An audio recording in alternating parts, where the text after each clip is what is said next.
আচ্ছা, এই ভিডিওর ১ নম্বর পর্বে আমি বলেছিলাম বইটার ব্যাপারে। তো সেটাই একটু আবার করে আলোচনা, মানে আরেকটুখানি বিস্তারিত আলোচনার দিকে যাওয়ার একটু ইচ্ছে আছে, আপনারা যাতে জানেন এবং আপনাদের যাতে একটু আগ্রহ তৈরি হয়। বইটা কিন্তু অ্যামাজনে পাওয়া যাচ্ছে। আপনারা আমাদের থেকে ডাইরেক্টলিও নিতে পারেন, সমসাময়িক থেকে, বা আমার থেকেও। আমার ফোন নাম্বার দেওয়া থাকবে এই পোস্টের মধ্যে। আপনারা সংগ্রহ করতে পারেন, তাতে একটু সস্তা পড়বে আর কি। অ্যামাজনে হলে একটু দামটা বেশি পড়বে। সব লিঙ্কটা দেওয়া আছে। এবার আমি যেটা বলছিলাম সেটা হচ্ছে, আমি আগের দিন বলেছি যে অক্ষর যুদ্ধ মানে হচ্ছে অক্ষরের জন্য যুদ্ধ, বাংলা অক্ষরের জন্য, সংস্কৃত অক্ষরের জন্য যে যুদ্ধ, সেইটায় মানে মহারথী অনেকেই যুক্ত ছিলেন। তার মধ্যে প্রধান হচ্ছেন আমাদের উইলিয়াম কেরি সাহেব।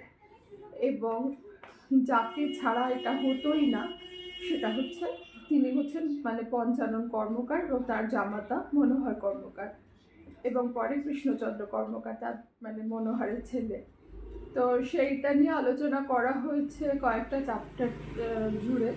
তাছাড়াও কিন্তু আমরা এই বইটার মধ্যে মানে স্যানিটেশনের ব্যাপারে, মানে যে চিকিৎসা ও জনস্বাস্থ্য, সেই বিষয়টিও আমরা করেছি। আর তাছাড়া মিশনারি, মানে ধরুন ডক্টর থমাস তো আগেই এসেছিলেন কেরির আগে, তারপরে আবার করে উনি ফিরে গিয়ে থমাস কেরিকে নিয়ে আবার এলেন। হ্যাঁ, তো আসার পর যখন ওরা কাজ শুরু করলেন, তারপরে একে একে উইলিয়াম ওয়ার্ড এলেন, হ্যাঁ, মার্শম্যান এলেন, তার ওয়াইফ এলেন হানা মার্শম্যান। তিনি আবার মানে প্রথম মহিলা মিশনারি হিসেবে তিনি খুব বিখ্যাত হলেন এবং প্রচুর কাজ করলেন। তাদের কাজগুলো কিছু কিছু তুলে ধরার চেষ্টা করা হয়েছে। উইলিয়াম কেরিকে নিয়ে 2টো চ্যাপ্টার আমি লিখেছি এখানে।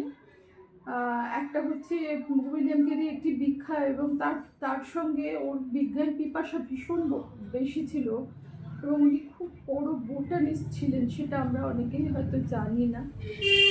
আর তারপরে একটা মজার চ্যাপ্টার আছে, যতটা সম্ভব খুব শক্ত বিষয়কে যতটা সম্ভব হালকা করে আমরা পেশ করার চেষ্টা করেছি এখানে। ফেলিক্স কেরি একটা অদ্ভুত চরিত্র, তার যে চরিত্রের বিভিন্ন দিক সেটা নিয়ে আলোচনা করার চেষ্টা করা হয়েছে।